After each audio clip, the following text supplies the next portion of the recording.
Today we're going to cover three things in the Bible that are guideposts for our spiritual growth. These three things appear over and over again in the Bible and should bring us to remembrance of the plan of God for individual salvation, for the ultimate salvation of mankind. In a number of weeks, we'll be coming across the spring holiday season with Passover and unleavened bread. So I want us to bear those thoughts in mind of that upcoming season. The title of today's message: Milk, Weeds, and Rocks. Milk, Weeds, and Rocks. First, I want to go to Genesis 12 and verse 1 and talk about God's direction to Abram, who was later called Abraham. In Genesis 12, verse 1, "And the Lord said to Abram, Get out of your country, from your family, and from your father's house, to a land that I will show you." On to verse 4, "So Abram departed as the Lord had spoken to him, and Lot went with him, and Abram was 75 years old when he departed from Haran." So I guess God didn't particularly, the age wasn't all that critical. He could call people at any age. And here Abram was 75 years old when God had called him. Verse 5 in Genesis 12, "And Abram took Sarai his wife and Lot his brother's son," would be his nephew, "and all their possessions that they had gathered, and the people whom they had acquired in Haran," and meaning servants, "and they departed to go to the land of Canaan. So they came to the land of Canaan." In other words, there was some direction. First go from one place to another, take your family. Apparently it was his brother's son that went with him. He may have been his guardian at that time, or certainly tasked to look after him. We go to Genesis 13. And this is then the story after Abram, later to be called Abraham, and Lot had settled in the land of Canaan. And they were separating their ways because they each had large flocks, large herds. And so that's when Abraham said to Lot, "Well, if you go this way, I'll go that way. If you go the other way, I'll go back. You pick your pick." And of course, Lot went toward the valley of Sodom and Gomorrah. And so in Genesis 13, starting at verse 14, "And the Lord said to Abram, after Lot had separated from him, Lift your eyes now and look from the place where you are, northward, southward, eastward, and westward. For all the land which you see I give to you and your descendants forever." Well, this is an interesting promise because it's a physical foretype of a promise that God has given to us in the spiritual sense, that God has said, well, you know, the opportunities that we have before us are to be Abraham's children, to inherit what Abraham has. It's not just a physical blessing, a spiritual blessing, but let's follow along with this physical example. What kind of a land was this land of Canaan that Abram was inheriting? If we turn to Exodus 3 in verse 8, we can read that land because later, through Abraham and then his son Isaac and then Jacob, all developed their families there. And then Jacob's children went down to Egypt and later were in Egypt 430 years and then came out of Egypt to come back to the land that was given to Abraham. And they had heard about it. They thought about it. They desired it because they were in Egypt for all those years as slaves in Egypt. And they just, just something that we have a desire for. You dream about it. And, oh, if only. Well, what does God say about the land of Canaan? Exodus 3, verse 8. "I've come down to deliver them," meaning the children of Israel, "out of the hand of the Egyptians, and to bring them up from the land to a good and large land, to a land flowing with milk and honey, to the place of the Canaanites," and so forth. In other words, it was a very productive land. Interestingly, a land with milk and honey. Honey requires bees, and bees require fruit. And many blossoms and such, so that it had to be a productive or fruitful land for that. Leviticus 20, verse 24, further describes this land that they're inheriting. In Leviticus 20:24, "But I have said to you, you shall inherit their land, and I will give it to you to possess, a land flowing with milk and honey. I am the Lord your God, who has separated you from the peoples." God's people were a special people. They had They had special blessings. They also had special expectations upon them. We continue to turn in the Bible to another reference in Numbers 13:27. In Numbers 13:27, and again we read, "Then they told him and said, 'We went to the land where you sent us. It truly flows with milk and honey, and this is its fruit.'" Well, this was when they were looking over the land, the promised land. Well, this land of milk and honey, as we often call it the promised land. It's a type of spiritual destiny. If we look at the spiritual type, as we proceed through this life, we also have a spiritual destiny towards the immortality that God has promised to those who join his spiritual family. So let's take a look at now the example of milk. What's the importance of milk? Why would God use this as an example? Well, milk has the essential nutrients for life, a perfect start for babies. First of all, they always say, give your babies colostrum. Colostrum is that first milk that contains the natural antibiotics, immunity against diseases, that the mother might pass the immunities along to the baby. Milk contains minerals such as calcium and phosphorus. It contains vitamins. It contains proteins, the amino acids that are essential for life. And out of those proteins, by the way, is what we use to make cheese. Milk contains the fat, essential fatty acids that we need. I know there's at least 10 of them that are essential for human existence that we cannot manufacture in our own body. We have to get them from somewhere. And so proteins that come from milk are a source of that. Or the fats from milk are a source of those essential fatty acids. And then there's lactose, which is a sugar, which is a major carbohydrate in milk. It's milk sugar. To give energy to the baby. However, 87%, according to the Illinois State University, where I looked up this breakdown, 87% of milk is water. And let's take a look at Joel 2:28. We're going to take a look at the importance of something like water as being a critical component for milk.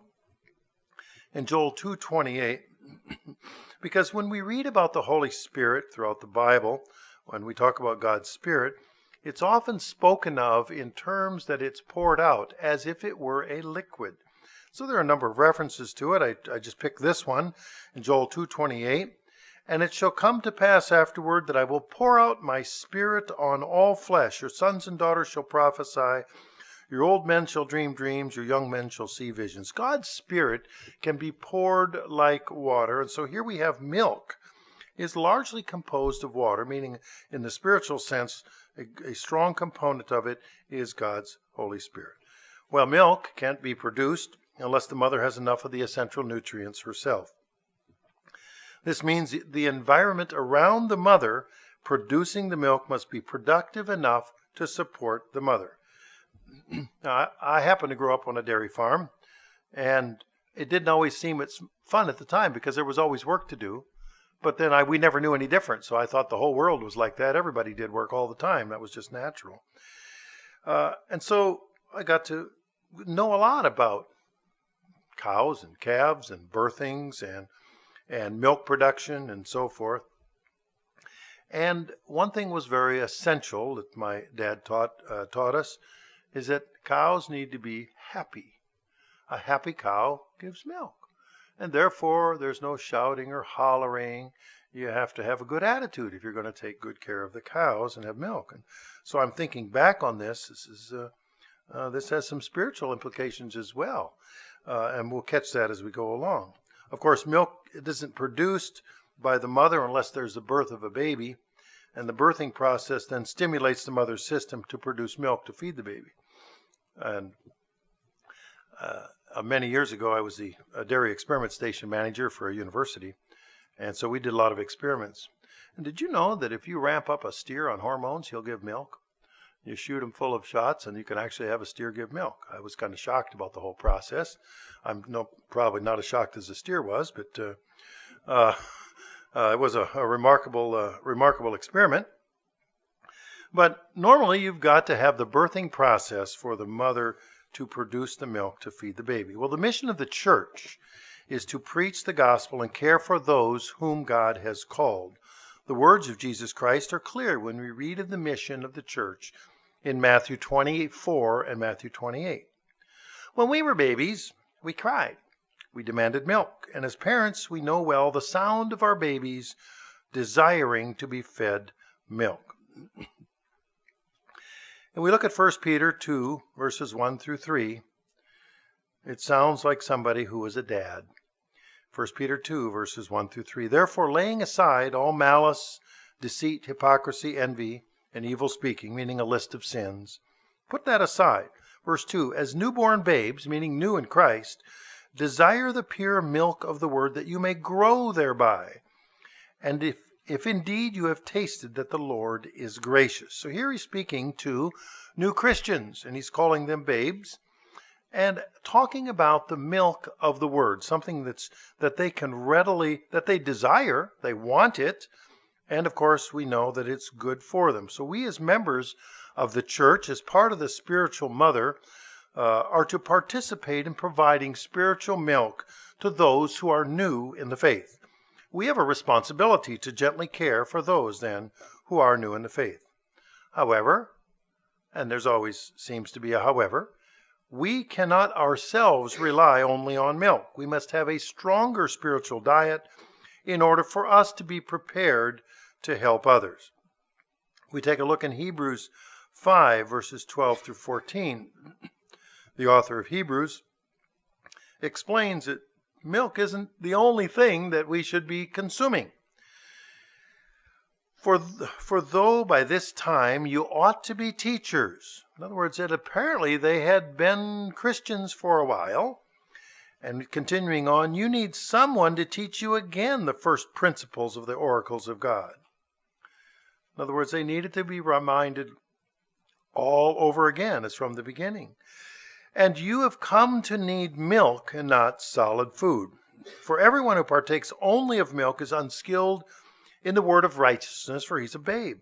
But solid food belongs to those who are of full age, that is, those who by reason of use have their senses exercised to discern both good and evil. Well, we heard about judging in last week's sermon. In other words, the ability and the exercise to discern good and evil, which is critical. In other words, we need a stronger diet because little babies don't do that. We all started as little babies, and eventually became weaned. But being weaned doesn't mean we can't enjoy milk. Of course, I do like milk on my Cheerios. But as we mature, we make decisions about right and wrong. Sometimes we learn the hard way, and sometimes we learn through observation and by teaching. We then become better decision makers. This is as important in our physical lives then. It's also important in our spiritual lives. Well, as human babies progress, they encounter struggles. At about 10 months of age, they begin to walk. I remember my oldest daughter was close to 10 months of age, and she was toddling, hanging onto furniture, just barely crawling and pulling herself up. We had one of those little plastic walk-behind choo-choo trains that a little kid can push around and as they're learning to walk.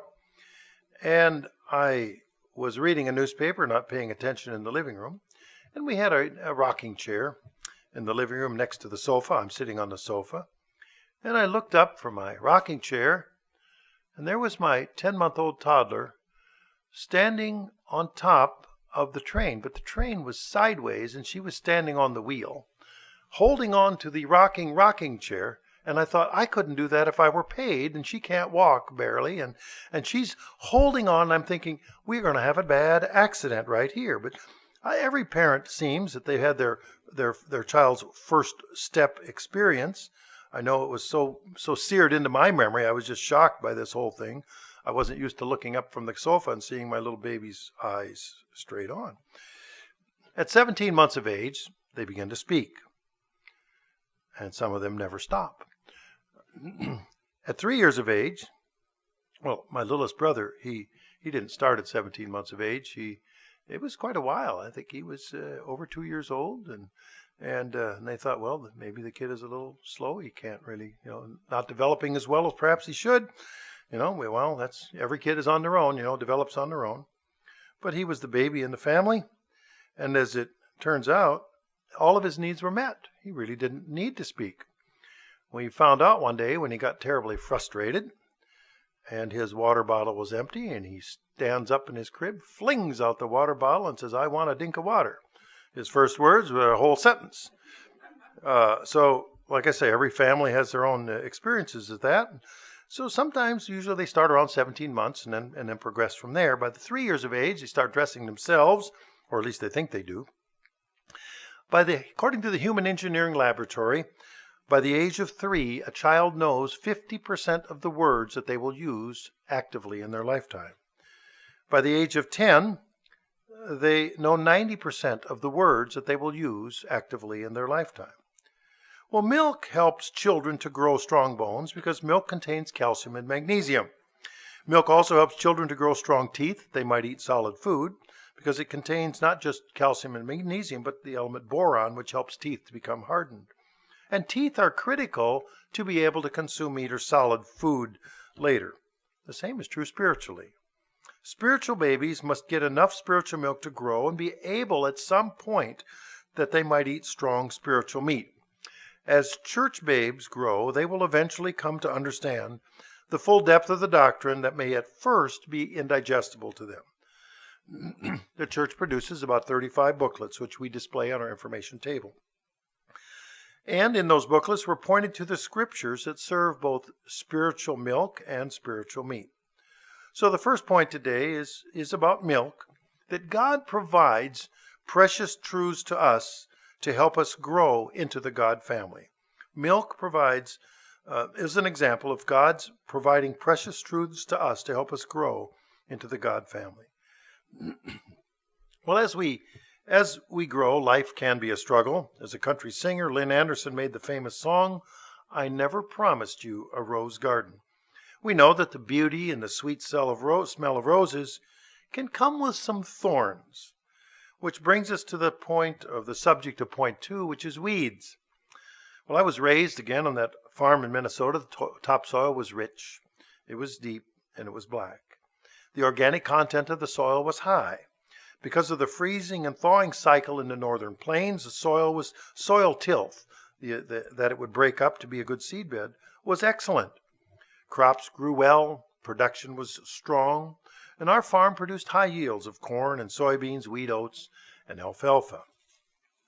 And as a farmer, earlier in life, I grew sweet corn and peas for the canning companies.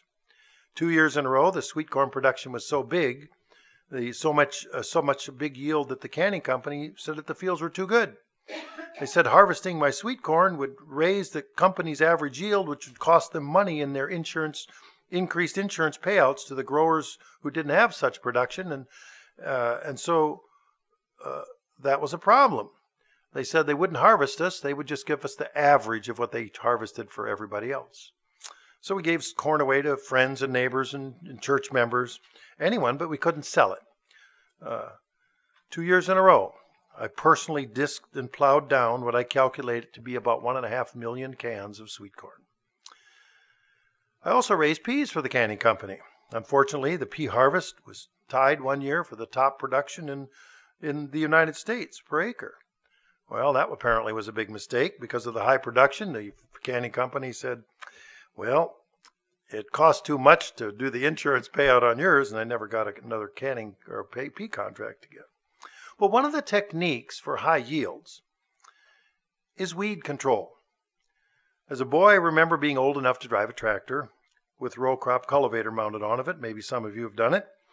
And I would drive slowly and carefully straight up and down the crop rows up to a half a mile long. Half a mile one way, turn around, drive perfectly straight, a half a mile back. And I would do this, tilling out the weeds and covering up the little ones and cultivating out the big ones, hour after hour, day after day in the hot sun. Had to be done, or you wouldn't get a good yield. So careful attention and straight driving was important, especially for a kid. And I remember the tractor running out of gas at the far end of the farm. Well, should have checked the gas tank. So I walk home in the hot sun, fill up a 2-quart can of gas, and carry it back out to the far end of the field. There's a mile round trip, just going to get this 2-quart can. And then put it in the tractor, and I have enough gas to get to the other end of the farm and fill up. However, the field was so long and the task of cultivating the weeds was so tedious and boring that by the time I got to the end of the field near home, I completely forgot about the gas, turned around and drove back. Made a few more rounds and the tractor ran out again at the far end of the field. Well, once again, I was obliged to walk home, get some gas, and go back and fill the tractor. This time I didn't forget to fill the tank with gas. All of this was in pursuit of weed control. Because the crops grew well, so did the weeds. Let's turn to Genesis 3 and verse 17 through 19. In Genesis 3, let's go back to where these weeds really took off. In Genesis 3, starting in verse 17, then to Adam he, meaning God, said, because you have heeded the voice of your wife, and have eaten from the tree of which I commanded you, saying, you shall not eat of it, cursed is the ground for your sake, in toil you shall eat of it all the days of your life. Verse 18, both thorns and thistles it shall bring forth for you, and you shall eat of the herb of the field, and the sweat of your face you shall eat bread, till you return to the ground, for out of it you were taken, for dust you are, and to dust you shall return. So we bring our consumption, that we grow it out of the ground, and we consume it as part of our life cycle. Well, and I thought of this when I read these verses, thorns and thistles. Oh my, I have experience with those. Grandpa would come out to the farm. We would take some what they call them corn knives, really a handle with like a small scythe, and we would go out and we would chop thistles. You see the purple bloom of a thistle? Time to chop it so that it couldn't spread more thistles. Better wear leather gloves, because cotton gloves, the thistles would go right through the cotton gloves. Well, will weeds grow where they're allowed to grow? A planted crop must compete with the weeds, and those of us who grow gardens know that the weeds are a constant battle if we want to harvest our fruits and vegetables. This also happened in early Israel when they came to the promised land in Numbers 33, verse 55. In Numbers 33, verse 55, when God told the children of Israel, but if you do not drive out the inhabitants of the land from before you, then it shall be that those whom you let remain shall be irritants in your eyes and thorns in your side, and they shall harass you in the land where you dwell. Now, what happens when you get a lot of pollen in the air? It's an irritant in the eye, isn't it? And that happens on the farm. A certain ragweed, if you let those things grow and you have a lot of pollen there. And there are certain things that are stickers. Cockleburr comes to mind real quick. Thistles are another one. Things that are problematic when you're growing crops or whether you're in the garden. And if you don't stop it, if you don't take care of that up front, you're going to have difficulty with the crop. Well, the children of Israel said, you're going to have to enter the promised land and do this. And of course, they were afraid. The spies were sent into the land. Only 2 of them said to do it. The land was good. And 10 of them said, no, we are scared. We look like grasshoppers in the eyes of the giants in the land. So they did not go forth, and they spent 40 years in the wilderness. And the next generation did. But if we look at that this is the same thing is true in our spiritual lives. If we want good production of fruits and vegetables, we have weed control, and weeds are analogous to sin. We must remove the sin from our lives, or the scripture, as the scripture says in Numbers 33, verse 55, they will be irritants in our eyes and thorns in our side. In Proverbs 22, verse 5, thorns and snares are in the way of the perverse. He who guards his soul will be far from them. In other words, get rid of those things. Don't hang around the weeds or the thistles or the thorns. That's where the people, that's where the perverse are, the people that don't follow God. Well, weeds then are a type of sin. Sin becomes a snare, and we can be caught up in them. And we're to guard our soul to protect ourselves from sin. And then, of course, you're waiting for me to turn to Luke 8, which we will do. In Luke 8, we can read about the parable of the sower. In Luke 8, we can start in verse 4. We're going to read 4 through 7, or 4 through 8. And in Luke 8, starting in verse 4, and when a great multitude have gathered, they came to him, meaning Christ, from every city. And he spoke by a parable. Verse 5, a sower went out to sow his seed, and he sowed, some fell by the wayside, and was trampled down. I presume that's like a roadway. and the birds of the air devoured it. Some fell on rock, and as soon as it sprang up, it withered away because it lacked moisture. In other words, rocky or sandy ground.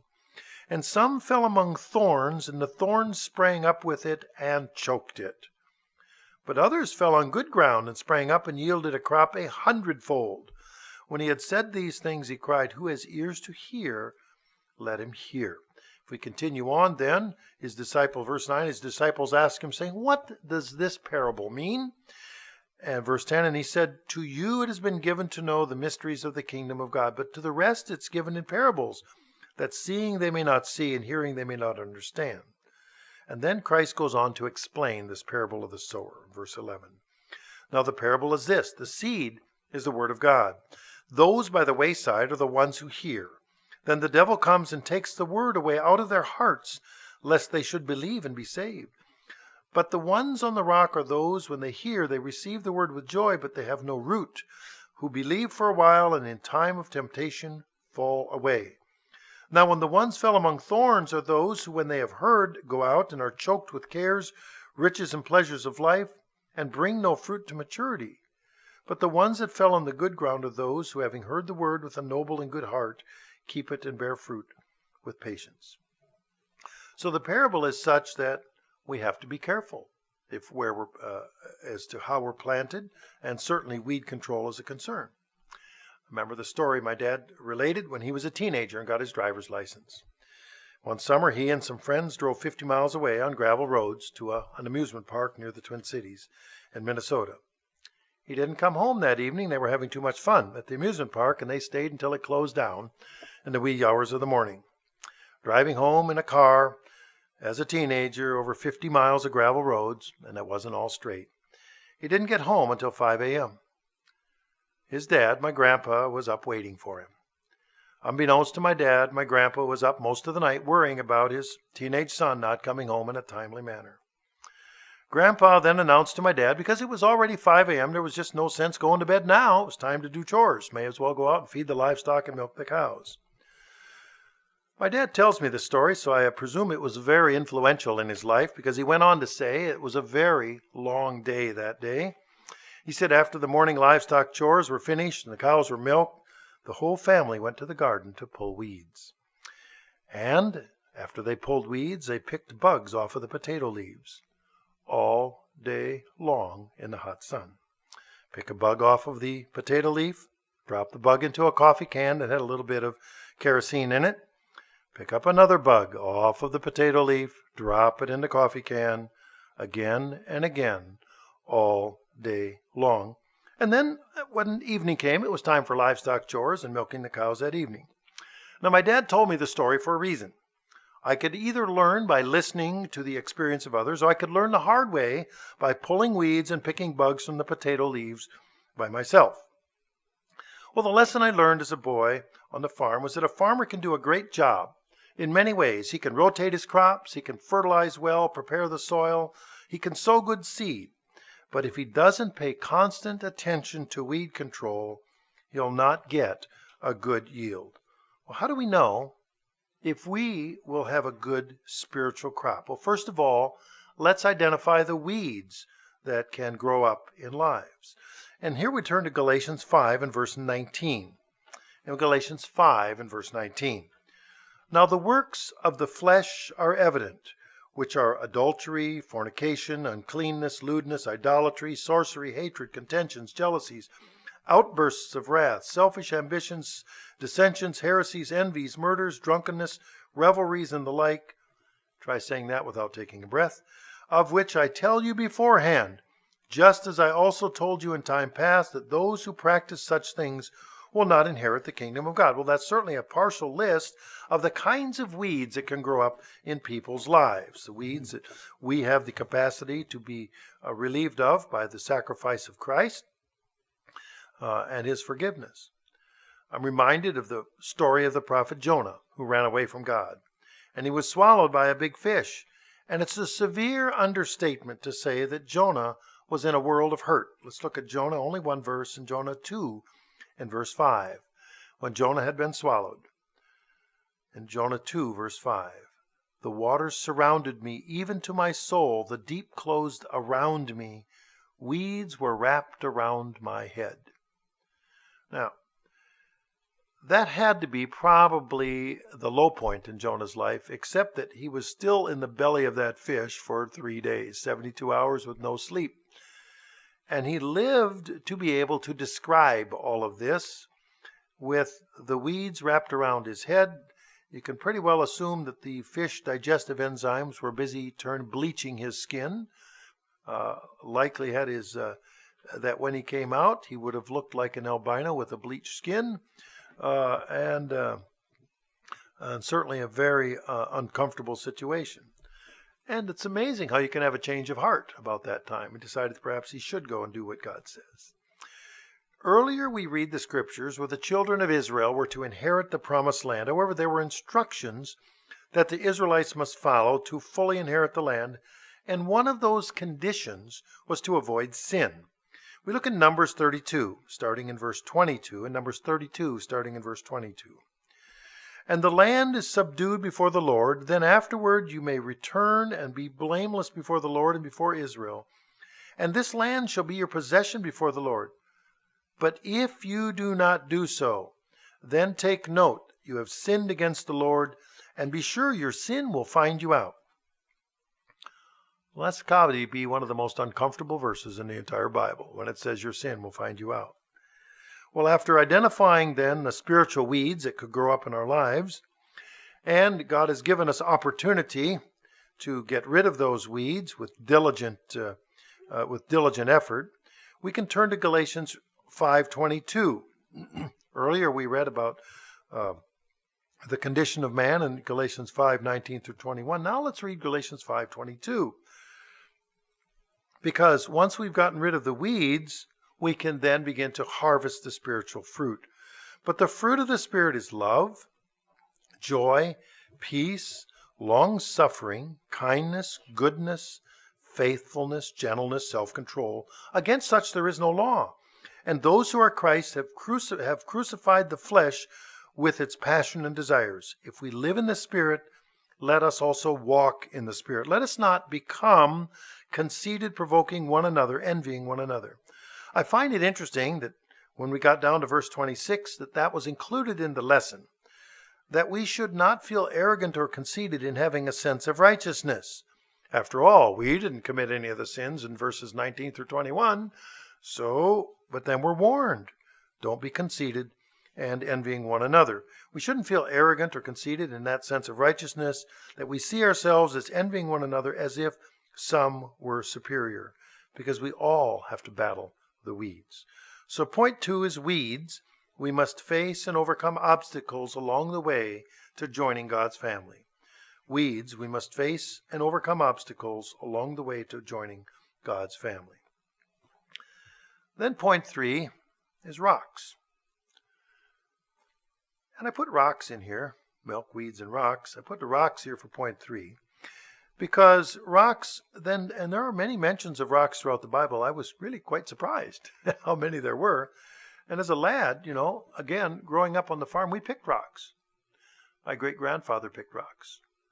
In fact, he used sleds to haul the rocks off the field so the machinery wouldn't have to go around them. And if the rocks were too big, he would dynamite them into smaller pieces, and they picked the smaller pieces up. And my grandfather picked up rocks. And my father picked up rocks, and the rocks were generally getting smaller and smaller. And as a lad, I picked up rocks. And when my kids got old enough, I took them to the farm, and they could pick up rocks. And finally it got down to we could pick up a rock that was any time about the size of an egg or bigger. When I was a lad, it was the size of a baseball or bigger, and then we were getting smaller. And now the black, beautiful soil, but they say if you look through it, if you had X-ray vision and you could look through the soil and you could see, it would be like Swiss cheese, only instead of holes, there would be rocks under there. And my dad said if we could truly see all the rocks that were in there, we would just all quit farming and go away. But they keep coming up, and that's been fairly well cleaned up in the last, 130 years since the family has been picking rocks off that farm. And so I had an intimate relationship with rocks. my dad decided to get liberal and actually start paying us for picking up rocks. It was 1 penny for every 10 rocks. And so we were vigorously counting the rocks, because if you picked up 1,000 rocks, pretty good. What if you picked up 10,000? That was just mind-boggling for a kid who didn't have any money. And so, and all kinds of rocks. We learned, in fact, there was some friends who were from Southern California and had family up near us in Minnesota, church friends. And they said, we have a teenage boy and girl, and we're wondering if we could give them a little farm experience, if you could put them to work. And I said, oh, yes, we have summer school classes here. And they said, really? I said, oh, yes, indeed. We have botany classes and laboratory experiments, and we also have geology classes. And the mom, who grew up on a farm, says, do you mean weed pulling and rock picking? I said, well, I guess I've been found out. But we gave them a farm experience that they could take home with them. Well, under point 3 under rocks, Jesus Christ and God the Father have designed a plan to save us from ourselves. They are our rock, our salvation, and hope. If we can turn to Exodus 17, there's some dramatic stories in the Bible, some historical events that we can learn from. And one of these is the children of Israel had come out of Egypt. And we read this story in Exodus 17.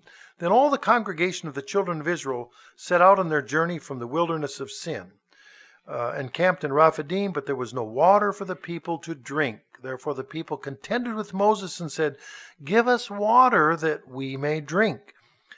And then we wrote on in verse 3, and the people thirsted there for water, and the people complained against Moses. Why have you brought us out of Egypt to kill us and our children and our livestock with thirst? I've been thirsty. I don't know that I was thirsty enough to worry about death. On the other hand, I haven't been in a desert and thirsty and didn't see anything immediate hope. And verse 4, Moses cried out to the Lord, saying, what shall I do with this people? They are almost ready to stone me. Verse 5, and the Lord said to Moses, go on before the people and take with you some elders of Israel. Take in your hand your rod with which you struck the river, meaning in Egypt. And behold, I will stand before you there on the rock in Horeb, and you shall strike the rock, and water will come out of it, that the people may drink. And Moses did so in the sight of the elders. And then we read more to the story in Numbers 20. There's another telling of this. The children of Israel, in Numbers 20, starting in verse 20. The children of Israel, the whole congregation, came to the wilderness of Zin. And we read on in verse 2, there was no water for the congregation, and they gathered against Moses and Aaron, and they contended with Moses and spoke, saying, if only we had died when our brothers had died before the Lord, meaning back in Egypt. Why have you brought the assembly of the Lord into this wilderness where we and our animals should die? Why have you made us come up out of Egypt to this evil place? There's not grain or figs or vines or pomegranates, nor is there any water to drink. And we read then in verse 7, again the Lord spoke to Moses, take the rod with you and your brother Aaron, and so forth, and give drink to the, thus you will bring water for them out of the rock, or it says, speak to the rock before their eyes, and it will yield water, and thus you shall bring water for them out of the rock, and give drink to the congregation and their animals. Verse 9, so Moses took the rod from before the Lord as commanded. It's interesting that water came out of the rock. And there's other parts of the story that we'll save for another day. Now, the theorists, the mathematicians say there were 1 to 2 million people. We can calculate about how much water it takes to feed 1 to 2 million people. And their livestock, because they had, goats and sheep and cattle and chickens. Who knows what, what kind of, or how many livestock, I don't know, but certainly they had. So that has to be an awfully big gusher that came forth. But that was their salvation at that time. Their physical salvation was the opening of the rock. We read about this in Psalm 105 when David wrote the psalm. He opened the rock and water gushed out. In Psalm 105 verse 41, it ran in the dry places like a river. Well, it would take that to feed 1 to 2 million people. We read about it in Psalm 114 verse 8. And there's a question, who turned the rock into a pool of water, the flint into a fountain of waters? Well, that's not the only rock of salvation for the people of Israel. If we read in Exodus 24, verse 12, we'll read about another rock. In Exodus 24, verse 12, then the Lord said to Moses, "Come up to me on the mountain and be there, and I will give you tablets of stone and the law and the commandments which I have written, that you may teach them." And then we move up to Exodus 31 and verse 18. And when God had made an end of speaking with him, meaning Moses, on Mount Sinai, he gave Moses 2 tablets of the testimony, tablets of stone written with the finger of God. In Exodus 32, we read on. Exodus 32, verse 15. And Moses turned and went down from the mountain, and the 2 tablets of the testimony were in his hand. The tablets were written on both sides, one on one side, and the other they were written. Verse 16, now the tablets were the work of God, and the writing was the writing of God engraved on the tablets. You see, the salvation for the children of Israel, for their water, came out of a rock that God performed that miracle. And now we have the next stage in salvation of the children of Israel, where they are reminded of the 10 Commandments. Only God didn't put it in a piece of wood, didn't write it on papyrus or on sheepskin. He carved it in stone, as if it were a piece of granite that came out of the mountain to last a long time. So we have the stone on which were carved what? Well, the 10 Commandments. And then after this, and we read those, we can read those commandments in Exodus 20 and Deuteronomy 8. But let's turn to Deuteronomy 5, rather. Let's turn to Deuteronomy 8 and see how important those carvings on that stone were to remind them of the 10 Commandments. In Deuteronomy 8, verse 8, every commandment which I command you today you must be careful to observe, and you may live and multiply and go in and possess the land of which the Lord swore to your fathers. In other words, follow these commandments and then go possess the promised land. One comes before the other. First you keep the commandments, and then you inherit that promised land. If we read on in verse 2, and you shall remember that the Lord your God led you all these 40 years in the wilderness to humble you and test you, to know what was in your heart, whether you would keep his commandments or not. So he humbled you. He allowed you to hunger and fed you with manna, which you did not know, nor did your fathers know, that he might make you know that man shall not live by bread alone, but by every word that proceeds from the mouth of the Lord.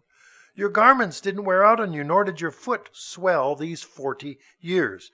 You should know in your heart that as a man chastens his son, so the Lord your God chastens you. And then following in verse 6, therefore, in other words, in conclusion, or because of the aforementioned, you shall keep the commandments of the Lord your God, to walk in his ways and to fear him. For the Lord your God is bringing you into a good land, a land of brooks of water, of fountains and springs that flow out of the valleys and hills, a land of wheat and barley, of vines and fig trees and pomegranates. Isn't that what they were complaining about 40 years before? We don't have any of these things. And yet God promised that they would have them. A land of olive oil and honey, a land in which you will eat bread without scarcity, in which you will lack nothing, and a land whose stones are iron, and out of whose hills you can dig copper. When you have eaten and are full, you shall bless the Lord your God for the good land which he gives you. So written on those stone tablets were the commandments that God expected people to follow. Verse 11, beware that you don't forget the Lord your God by not keeping his commandments, judgments, and statutes which I command you this day, lest you have eaten and are full and have been built beautiful houses and dwell in them. Did they have houses in the wilderness? No, they were migratory. They had to keep moving along, and they had tents. So to have a house was just a dream. What a wonderful thought, that they could have their own homes. And he didn't want them to be to feel be eaten and full and then forget God. And it goes on to explain that in verse 18. You shall remember the Lord your God, for it's he who gives you power to get wealth, meaning spiritual wealth in our case. He may establish his covenant which he swore to your fathers, as it is this day. And verse 20 is the nations which the Lord destroys before you, so you shall perish because you would not be obedient to the voice of the Lord your God. So there's a consequence. If you don't follow those commandments, then the same thing would happen to them. I didn't really write it down, but I just thought of the example of David used, and talking about rocks here, David put 5 stones in his pouch for a sling when he in order to stop Goliath from blaspheming God and challenging Israel. But there is an interesting story also about David in 1 Samuel 23 that I really hadn't thought of before too much. In 1 Samuel 23, and this is a time when King Saul was trying to kill David. He was jealous of David. He had tried to kill him with his spear a couple of times. He was searching for him. So here's King Saul in verse 22 of 1 Samuel 23. Please go and find out for sure and see the place where he, meaning David's hideout, is, and who has seen him there, for I am told he's very crafty. See therefore and take knowledge of all the lurking places where he hides, and come back to me with certainty, and I will go with you. In other words, tell me where he's at. I want to know for sure. And it shall be, if he's in the land, I will search for him throughout all the clans of Judah. Verse 24, so they arose and went to Ziph before Saul, and David and his men were in the wilderness of Maon on the plain south of Jeshimon. And when Saul and his men went to seek him, they told David, meaning someone told David, and they went down to the rock and stayed in the wilderness of Maon. And when Saul heard that, he pursued David in the wilderness of Maon. And then Saul went on one side of the mountain, and David and his men on the other side of the mountain. So David made haste to get away from Saul, for Saul and his men were encircling David and his men, ready to take them. And then what happens? There's an interruption. But a messenger came to Saul saying, hurry and come, for the Philistines have invaded the land. Therefore Saul returned from pursuing David and went against the Philistines. And so they, meaning David's men, called that place the Rock of Escape. Then David went up from there and dwelt in the strongholds of En-gedi. Now, in other words, wherever David went, he wanted to stay, put a mountain between him and Saul, which is a pretty good idea. You know, if somebody's out to get you, and certainly Saul was. Reminds me of a case, and this was 30-some years ago in Bozeman, Montana. I was at a industrial computer training seminar with several fellows, and a couple of the guys near Montana State University, and a couple of the guys were decided who had from out of state. They thought they would go down to Gallatin Canyon and look at the wildlife, take their cameras along. One guy saw a moose lying in the meadow. Thought, man, that's a beautiful picture. He's a city boy from Virginia. And so he takes a picture of the moose, and he walks a few feet closer, and moose just lies there, not doing anything. And he gets closer and closer until he said he was, 12 to 15 feet away from the moose, and he was getting great photographs. He had a beautiful big camera, and he was very excited about this. And that's when he discovered that moose can stand up, turn around, and charge in about 1 second. And and that's when he was very fortunate to be at the edge of the meadow near a tree. And the bull moose had a large rack of antlers. And so, as if this microphone were a tree, he went behind the tree. And the moose went up to the tree and started banging the antlers around, and then circled the tree to kind of get around. And he kept the tree between him and the moose. And he thought, well, I don't know how long the moose is going to keep this up, but as long as he keeps a tree between him and the moose, he'll be okay. And I thought of that, like David, keep the mountain between me and Saul. As long as I can keep the mountain between himself and Saul, he'll be okay. Well, as my friend was telling the story, he was getting a little worried that the moose might have some endurance. He said, then he looked up on the ridge, up on the hill, and he said, and through the woods, and that's when he saw the bears. And he said the bears, big black bears, he said they were curling up into a ball and rolling down the hill. He decided at that point it was a good time that perhaps he should find a way to leave. So he beat it to the next tree over, and then the next tree and the next tree. And apparently the camera wasn't all that important anymore as he made his way. But I think of that time when the moose was banging around, going around the tree, and I think of David keeping the mountain between him and Saul until they realized Saul was sending people both ways around the mountain to search him out until he was interrupted by an attack from the Philistines.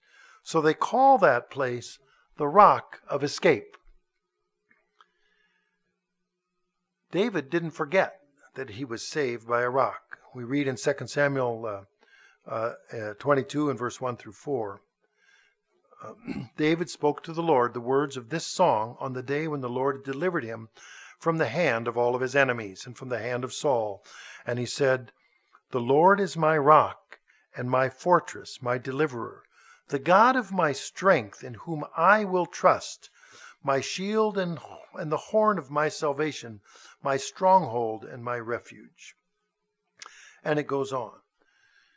And then later we read in Psalms, of many of which were written by David, in Psalm 18 and verse 2, "I will love you, O Lord, my strength. The Lord is my rock and my fortress and my deliverer, my God, my strength, in whom I will trust, my shield and the horn of my salvation, my stronghold. I will call upon the Lord, who is worthy to be praised, so I shall be saved from my enemies." And we go down to verse 31, same chapter. "For who is God except the Lord, and who is a rock except our God?" Verse 32, "It is God who arms me with strength and makes my way perfect." And then down to verse 46 in Psalm 18. "The Lord lives. Blessed be my rock. Let the God of my salvation be exalted." And we can continue on. And there's what? Psalm 28, 31, 40, 61, 62, 71, 78, 92, 94. There's a whole list of places where God is referencing, or David is referencing God as being his rock, his salvation. It was very real to him. If we turn to Matthew 7, Christ is speaking again in Matthew 7 and verse 24.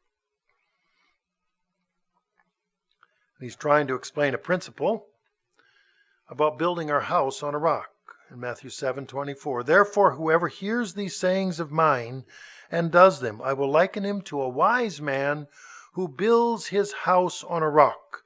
And the rain descended, and the floods came, and the winds blew and beat on that house, but it did not fall, for it was founded on a rock." It had a firm foundation. Okay, Christ was also using this same analogy. We read on in Matthew, and we go to Matthew chapter 16, starting in verse 13. In Matthew 16, starting in verse 13, we have several verses. "And when Jesus came to the region of Caesarea Philippi, he asked his disciples, saying, 'Who do men say that I am? That I, the Son of Man, am?' Verse 14, "So they said, 'Some say John the Baptist, some Elijah, and others Jeremiah or one of the prophets.' And he," meaning Christ, "said to them, 'But who do you say that I am?' Verse 16, "Simon Peter answered and said, 'You are the Christ, the Son of the living God.'